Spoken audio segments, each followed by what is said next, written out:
Assalamualaikum warahmatullahi wabarakatuh. Langsung saya, langsung saja saya bacakan materi saja. Saya, itu sifat rukun iman. Yang pertama, tawakal. Dalam pengertian sederhana, tawakal artinya mewakilkan. Sedangkan secara lebih luas, tawakal artinya menyerahkan segala permasalahan kepada Allah Subhanahu wa taala dengan sepenuh hati dan berpegang teguh kepadanya serta tetap berusaha semaksimal mungkin sehingga tidak merasa sedih dan kecewa terhadap apapun keputusan yang diberikannya. Rasulullah menganjurkan untuk senantiasa bertawakal kepada Allah dengan bertawakal kepada Allah setiap perbuatan akan diridhoinya. Bahkan Allah akan memberikan rezeki kepada orang yang bertawakal. Perilaku tawakal yang diajarkan oleh Rasulullah SAW kepada para sahabatnya benar-benar menjadi perilaku dalam kehidupan sehari-hari. Keberhasilan beliau menerapkan perilaku tawakal ini karena ia sendiri melakukan hal sama dalam kehidupannya. Rasulullah SAW selalu berserah diri kepada Allah. Ia tidak pernah gelisah dan resah dalam menghadapi berbagai persoalan. Tawakal adalah tahapan ketika seorang hamba telah melalui fase ikhtiar, sebuah fase yang menuntut untuk berusaha dan bekerja dengan bersungguh-sungguh dan sempurna.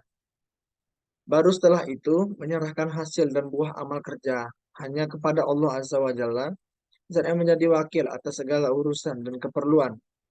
Seorang hamba yang memahami makna tawakal akan meyakini bahwa tidak ada yang sia-sia atas segala amal yang telah dilakukan.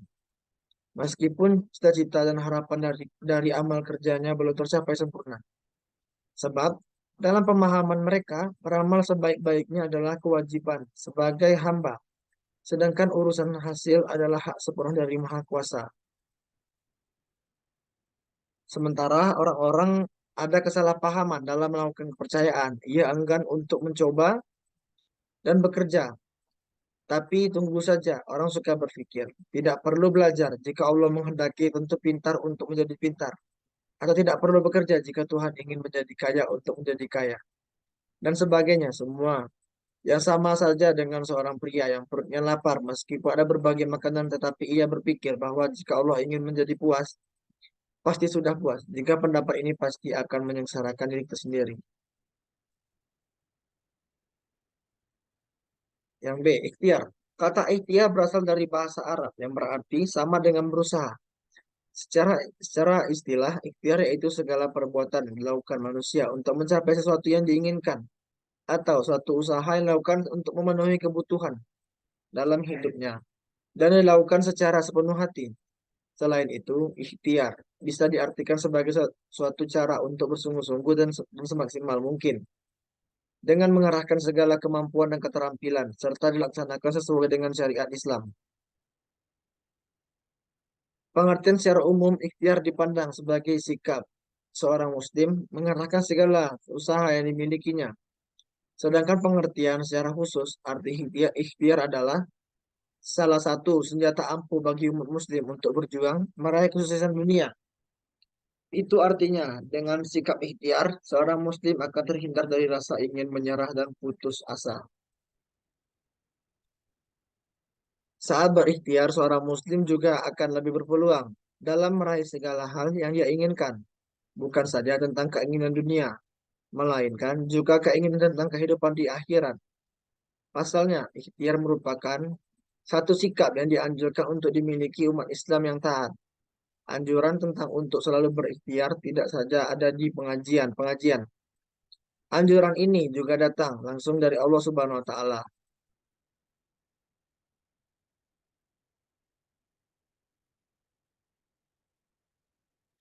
Selanjutnya C, sabar. Pengertian sabar perlu dipahami oleh setiap orang. Sikap ini tentunya harus diterapkan dalam kehidupan sehari-hari. Sabar merupakan sikap yang sangat penting dalam menghadapi emosi dan bisa ditumbuhkan seiring berjalannya waktu. Sabar adalah kunci dalam menyelesaikan berbagai masalah kehidupan. Semakin tinggi tingkat kesabaran seseorang, maka semakin siap pula ia menghadapi suatu masalah. Orang yang sabar adalah orang yang memiliki nilai tinggi dalam hidup dan lingkungannya. Pengertian sabar dalam Islam tentunya juga perlu dipahami oleh setiap muslim. Contoh sikap sabar ini diantaranya adalah menunggu dengan tenang, hingga tidak mudah marah. Sikap ini tentunya memberikan berbagai macam dampak positif untuk kamu yang menerapkannya.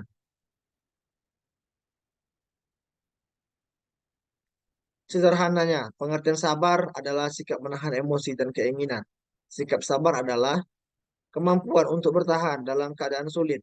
Kesabaran mungkin melibatkan kerukunan dalam menghadapi penundaan. Pengertian sabar juga digambarkan sebagai toleransi terhadap provokasi tanpa menanggapi dengan tidak hormat atau kesabaran ketika berada di bawah tekanan.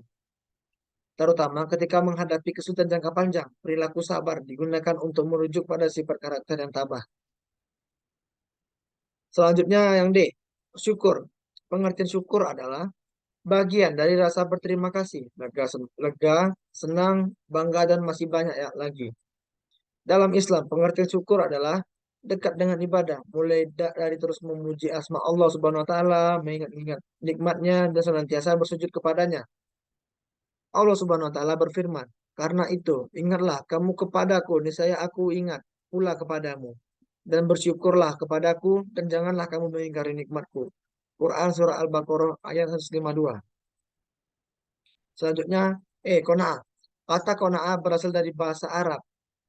Kona'ah, yakna'u, kona'an, kona'atan. Yang berarti suka menerima yang dibagikan kepadanya. Rela.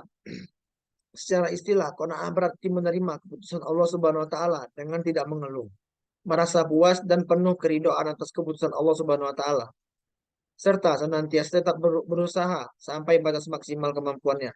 Dapat diartikan pula qanaah merasa cukup terhadap pemberian rezeki dari Allah Subhanahu wa taala. Dengan sikap inilah maka jiwa akan menjadi tentram dan terjauh dari sifat serakah atau tamak. Orang yang bersikap qanaah, ia rela menerima kenyataan hidup yang dialami, tidak berkeluh kesah, tidak mengangan-angan kesenangan yang diterima orang lain.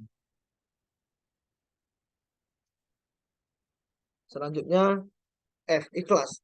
Ikhlas adalah ruh dari suatu amal perbuatan. Apabila amal perbuatan yang kita lakukan tidak disertai dengan rasa ikhlas, maka hal itu bagaikan jasad sebuah tubuh yang tidak memiliki ruh.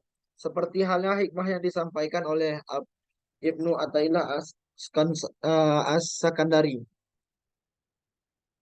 Tak hanya itu saja, akhlakul karimah yang berupa ikhlas adalah buah dari ihsan, yaitu suatu keyakinan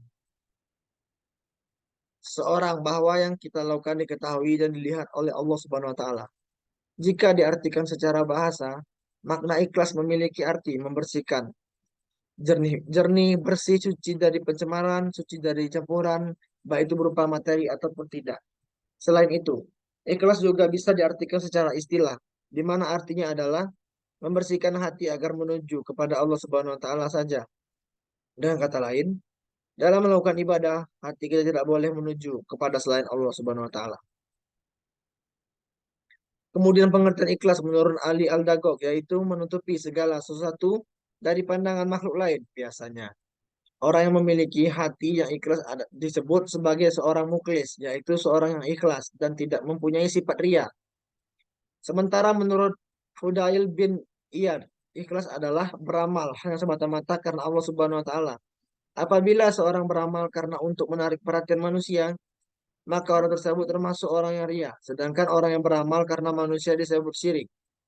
Sementara posisi ikhlas berada di antara ria dan syirik.